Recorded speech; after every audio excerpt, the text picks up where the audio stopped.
नहीं, आपकी बात अलग है, आप जाइए। आप मैं किसी को कभी देखे हैं, मैं ऐसे कभी नहीं बोलती किसी को कि आप उसके लाइन में मत जाना, ये सब मेरे को तुच्छपना लगता है। उम, मतलब ये सब क्यों कोई तुम्हारा गुलाम है?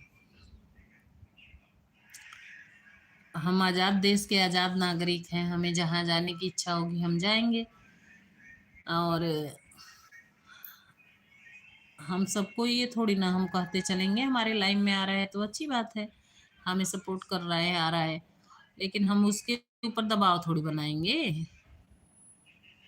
ये मेरे को थोड़ा-सा अटपटा लग जैसे कहो कोई होगा ना लाइन में उनके, इसके पास तो टाइम ही नहीं होता है, कैसे भी करके हमारे लाइन में आ जाता है, इसके पास टाइम नहीं होता है, ये किसी के लाइन में नहीं जाता है। हद है भाई, आप कैसे डिसाइड कर रही हो?